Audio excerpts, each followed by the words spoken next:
رات ناجی کے خاص کمرے میں اس کے 2 کمانڈر جو اس کے معتمد اور ہمراز تھے اس کے پاس بیٹھے شراب پی رہے تھے۔ ناجی نے کہا، جوانی کا جوش ہے، تھوڑے دنوں میں ٹھنڈا کر دوں گا۔ کمبخت جو بھی بات کرتا ہے کہتا ہے رب کعبہ کی قسم صلیبیوں کو سلطنت اسلامیہ سے باہر نکال کر دم لوں گا۔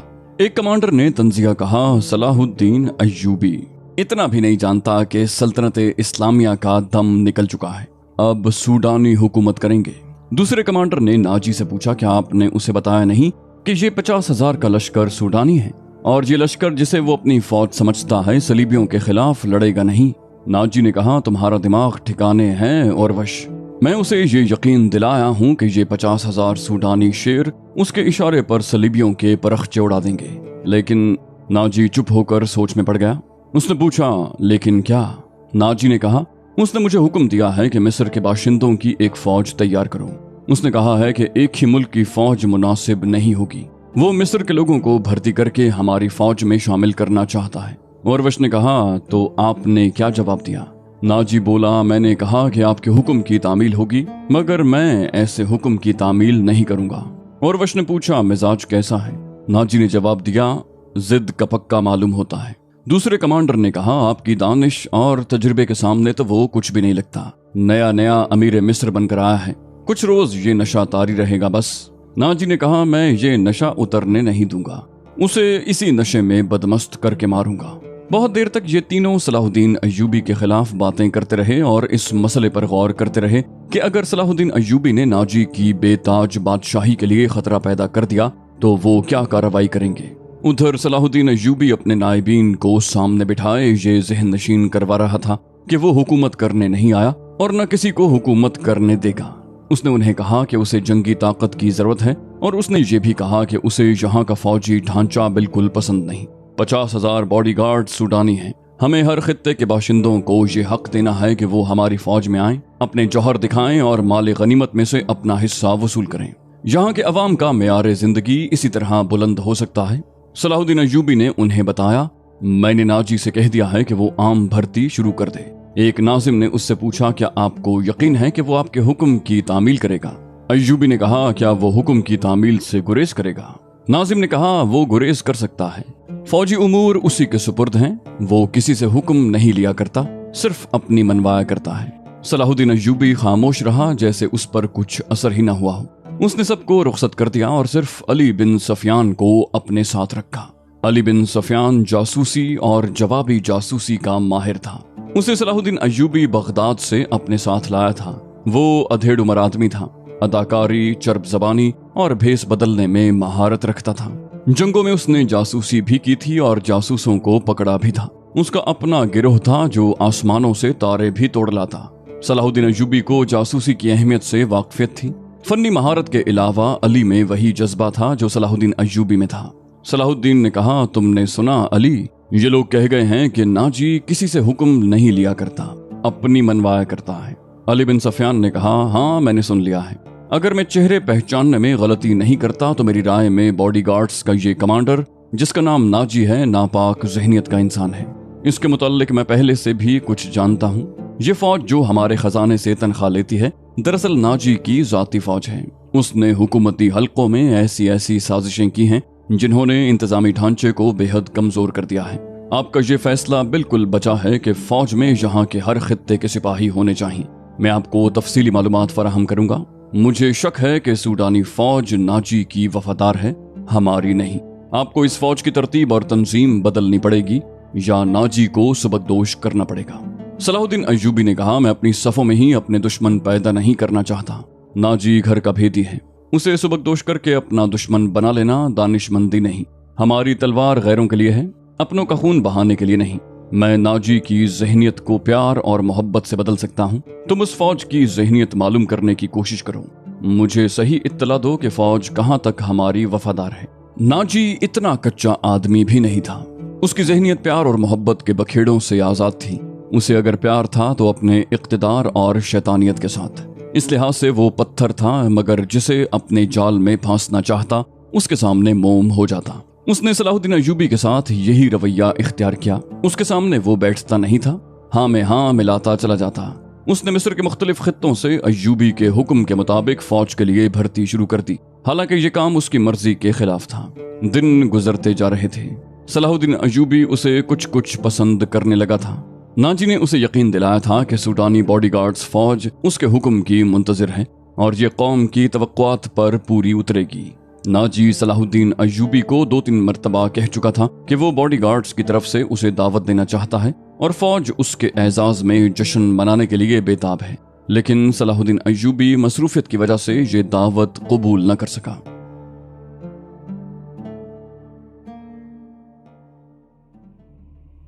रात का वक्त था।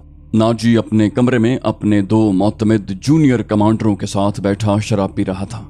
2 नाचने वालियां साजों की हल्की हल्की मौसीकी पर मस्ती में आई हुई नागिनों की तरह मशहूर कुन अदाओं से रक्स कर रही थीं। उनके पांव में घुंघरू नहीं थे। उनके जिस्मों पर कपड़े सिर्फ उसी कदर थे कि उनके सतर ढके हुए थे। इस रक्स में खुमार का तासुर था। दरबान अंदर आया और नाजी के कान में कुछ कहा। नाजी जब शराब और रक्स में महव होता था तो कोई मुखिल होने की जुर्रत नहीं कर सकता था। सिर्फ दरबान को मालूम था कि वो कौन सा जरूरी काम है जिसकी खातिर नाजी ऐशो तरब की महफिल से उठा करता है, वरना वो अंदर आने की जुर्रत न करता। उसकी बात सुनते ही नाजी बाहर निकल गया और दरबान उसे दूसरे कमरे में ले गया। वहां सूडानी लिबास में मलबूस एक अधेड़ उम्र आदमी बैठा था। उसके साथ एक जवान लड़की थी। नाजी को देख कर वो उठी। नाजी उसके चेहरे और कद काठ की दिलकशी देख कर ठिठक गया। वो औरतों का शिकारी था।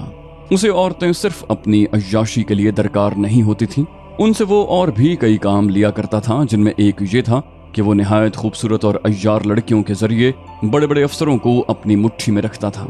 और एक काम ये भी था कि वो उन्हें अमीरों वजीरों को ब्लैकमेल करने के लिए इस्तेमाल करता था और उनसे वो जासूसी भी करवाता था। जिस तरह कस्साब जानवर को देखकर बता देता है कि उसका गोश्त कितना है, उसी तरह नाजी लड़की को देखकर अंदाजा कर लिया करता था कि ये किस काम के लिए मौजू है। लड़कियों के व्यापारी और बर्दा फरोश अक्सर नाजी के पास माल लाते रहते थे। ये आदमी भी ऐसे ही व्यापारियों में से लगता था। लड़की के मुताल्लिक उसने बताया कि तजुर्बाकार है, नाच भी सकती है और पत्थर को जबान के मीठे जहर से पानी में तब्दील कर सकती है। नाजी ने उसका तफसीली इंटरव्यू लिया। वो इस फन का माहिर था। उसके मुताबिक उसने उस लड़की का इम्तिहान लिया और उसने ये राय कायम की कि जिस काम के लिए वो एक और लड़की को तैयार कर रहा था, उसके लिए ये लड़की थोड़ी सी ट्रेनिंग के बाद मौजू हो सकती है। सौदा तय हो गया। व्यापारी कीमत वसूल करके चला गया। नाजी लड़की को उस कमरे में ले गया जहां उसके 2 साथी रक्स और शराब से दिल बहला रहे थे। उसने लड़की को नाचने के लिए कहा। लड़की ने जब जुआ उतार कर जिस्म को 2 ही बल दिए तो नाजी और उसके साथी तड़प उठे।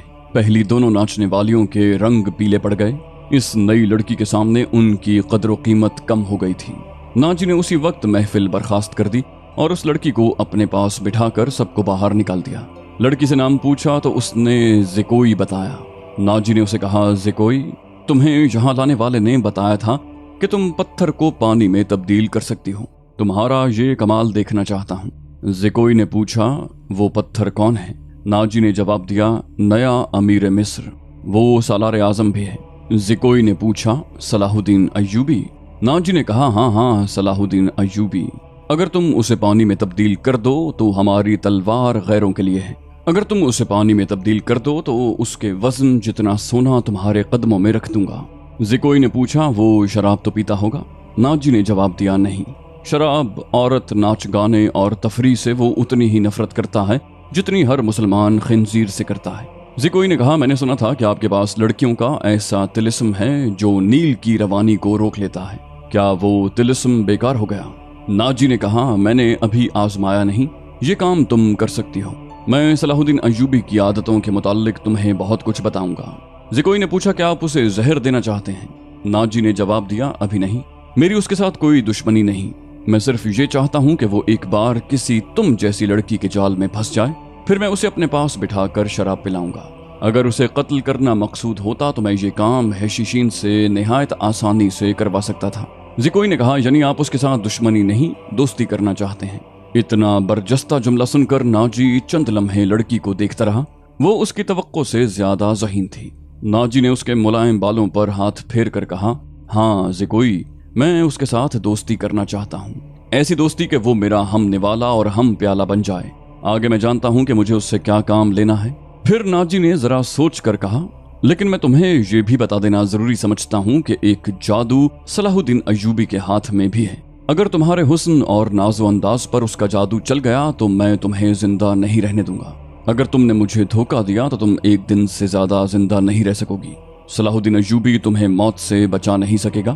तुम्हारी जिंदगी और मौत मेरे हाथ में है। तुम मुझे धोखा नहीं दे सकोगी, इसीलिए मैंने तुम्हारे साथ खुलकर बातें की हैं, वरना मेरे रुतबे और हैसियत का आदमी एक पेशावर लड़की के साथ पहली मुलाकात में ही ऐसी बातें कभी न करता। ज़िकोई ने कहा, ये आपको आने वाला वक्त बताएगा कि कौन किसको धोखा देता है। मुझे ये बताइए कि सलाहुद्दीन अय्यूबी तक मेरी रसाई किस तरह होगी। नाजी ने कहा, मैं उसे एक जश्न में बुला रहा हूँ। उसे रात अपने यहाँ रखूंगा और तुम्हें उसकी ख्वाबगाह में दाखिल कर दूंगा। मैंने तुम्हें इसी मकसद के लिए बुलाया है। ज़िकोई ने कहा, आगे मैं संभाल लूंगी। वो रात गुजर गई और फिर कई रातें गुजर गईं। सलाहुद्दीन अय्यूबी इंतजामी कामों और नई फौज तैयार करने में इतना मसरूफ रहा कि नाजी की दावत कबूल करने का वक्त न निकाल सका। अली बिन सफियान ने उसे नाजी के मुताल्लिक जो रिपोर्ट दी उससे वो परेशान हो गया। उसने अली बिन सफियान से कहा, तो इसका मतलब ये है कि ये शख्स सलीबियों से ज्यादा खतरनाक है। अली बिन सफियान ने कहा, ये एक सांप है जिसे मिस्र की अमारत आस्तीन में पाल रही है। अली बिन सफियान ने नाजी की तखरीबकारी की तफसील सुनाई कि उसने किस तरह किस किस बड़े आदमी को अपने हाथ में लिया और इंतजामिया में मनमानी करता रहा। फिर कहा, और जिस सूडानी सिपाह का वो सालार है वो हमारी बजाय उसकी वफादार हैं। क्या आप उसका कोई इलाज सोच सकते हैं? सलाहुद्दीन अय्यूबी ने जवाब दिया, सिर्फ सोच ही नहीं सकता, इलाज शुरू कर चुका हूँ। मिस्र से जो सिपाह भर्ती की जा रही है उसे मैं सूडानी मुहाफिजों में गडमड कर दूंगा। फिर ये फौज सूडानी होगी ना मिस्री। नाजी की ये ताकत बिखर कर हमारी फौज में जज्ब हो जाएगी। नाजी को मैं उसके सही ठिकाने पर ले आऊंगा। अली बिन सफियान ने कहा, और मैं ये भी वसूख से कह सकता हूँ कि उसने सलीबियों के साथ भी गठजोड़ कर रखा है। आप सल्तनत इस्लामिया को एक मजबूत मरकज पर लाकर इस्लाम को वुस्अत देना चाहते हैं, मगर नाजी आपके ख्वाब को दीवाने का ख्वाब बना रहा है। सलाहुद्दीन अय्यूबी ने कहा, तुम इस सिलसिले में क्या कर रहे हो? अली बिन सफियान ने कहा, वो मुझ पर छोड़ें, मैं जो कुछ करूंगा वो आपको साथ साथ बताता रहूंगा। आप मुतमईन रहें, मैंने उसके गिर्द जासूसों की ऐसी दीवार चुन दी है जिसकी आंखें भी हैं, कान भी, और ये दीवार मुतहर्रिक है। यूं समझ लें कि मैंने उसे अपने जासूसी के कले में कैद कर लिया है। सलाहुद्दीन अय्यूबी को अली बिन सफियान पर इस कदर एतमाद था कि उससे उसकी दरपर्दा कार्रवाई की तफसील न पूछी। अली ने उससे पूछा, मालूम हुआ है कि वो आपको जश्न पर मदऊ कर रहा है। अगर ये बात सही है तो उसकी दावत उस वक्त कबूल कीजिएगा जब मैं आपको बताऊंगा। अय्यूबी उठा और हाथ पीठ पीछे रख कर टहलने लगा। उसकी आह निकल गई। वो रुक गया और बोला, इब्ने सफियान, जिंदगी और मौत अल्लाह के हाथ में है। बेमकसद जिंदगी से क्या ये बेहतर नहीं कि इंसान पैदा होते ही मर जाए? कभी कभी ये सोच दिमाग में आ जाती है कि वो लोग शायद खुशनसीब हैं जिनकी कौमी हिस्स मुर्दा होती है और जिनका कोई किरदार नहीं होता, बड़े मजे से जीते और अपनी आई पर मर जाते हैं। अली बिन सफियान ने कहा, वो बदनसीब हैं अमीर मोहतरम।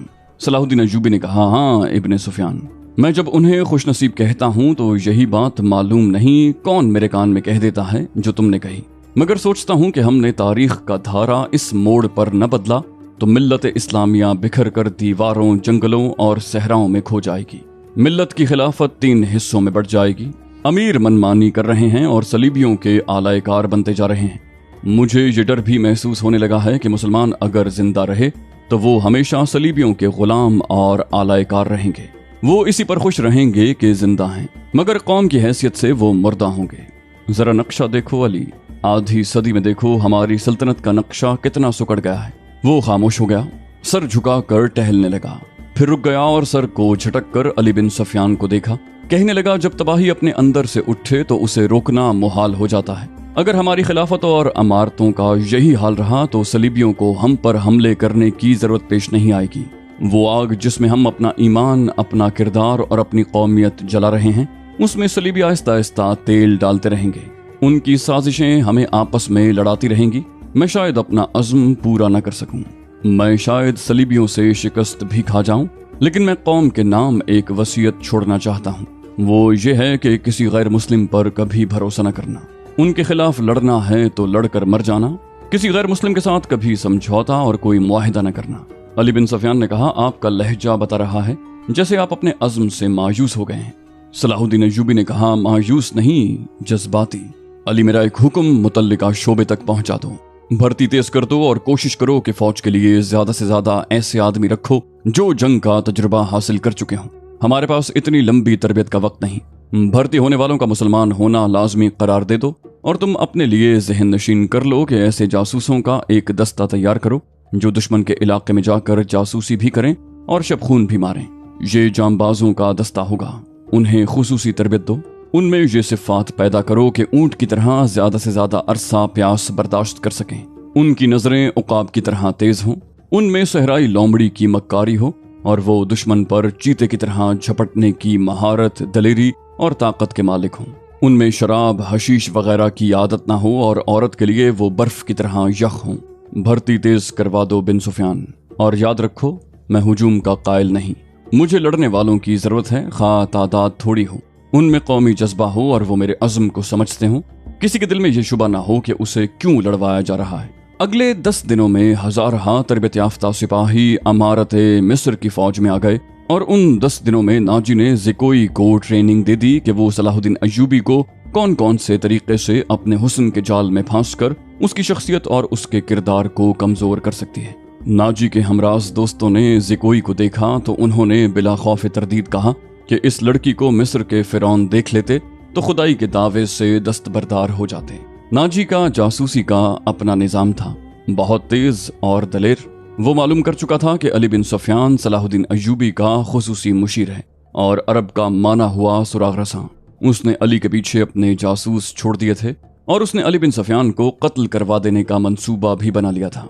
ज़िकोई को नाजी ने सलाहुद्दीन अय्यूबी को अपने दाम में फांसने के लिए तैयार किया था, लेकिन वो महसूस न कर सका कि मराकश की रहने वाली ये लड़की उसके अपने आसाब पर सवार हो गई है। वो सिर्फ शक्ल सूरत ही की दिलकश नहीं थी, उसकी बातों में ऐसा जादू था कि नाजी उसे पास बिठाकर उसके साथ बातें ही करता रहता। उसने उन 2 नाचने गाने वाली लड़कियों से निगाहें फेरी थीं जो उसकी मंजूर नजर थीं। 3-4 रातों से उसने उन लड़कियों को अपने कमरे में नहीं बुलाया था। नाजी सोने के अंडे देने वाली मुर्गी थी जो उनके कब्जे से निकलकर ज़िकोई की आगोश में अंडे देने लगी थी। उन्होंने ज़िकोई को रास्ते से हटाने की तरकीबें शुरू कर दी। वो आखिर इस नतीजे पर पहुंची कि उसे कत्ल करवा दिया जाए, मगर उसे कत्ल कराना मुमकिन नजर नहीं आता था क्योंकि नाजी ने उसे जो कमरा दे रखा था उस पर 2 मुहाफिजों का पहरा रहता था। उसके अलावा ये दोनों लड़कियां उस मकान से बिला इजाजत बाहर नहीं जा सकती थी जो नाजी ने उन्हें दे रखा था।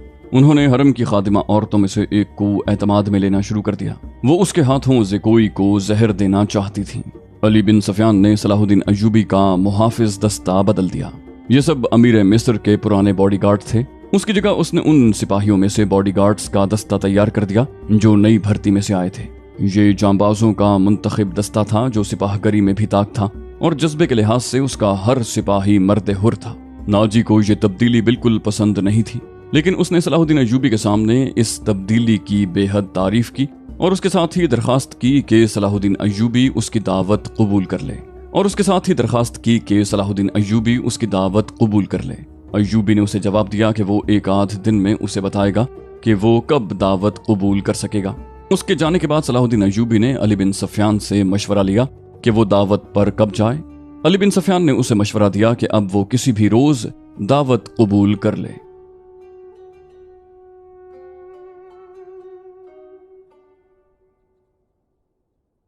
तो दोस्तों, ये थी हमारी आज की एपिसोड। उम्मीद करते हैं आपको हमारी एपिसोड पसंद आई होगी। जाने से पहले इस वीडियो को लाइक, शेयर और कमेंट करना मत भूलिए। और अगर आप हमारे चैनल पर नए हैं तो इसे सब्सक्राइब कीजिए और बेल आइकन पर क्लिक कीजिए ताकि आपको तमाम वीडियोस फौरन मिलती रहें। अगली वीडियो तक के लिए अपना ख्याल रखिए। अल्लाह हाफिज।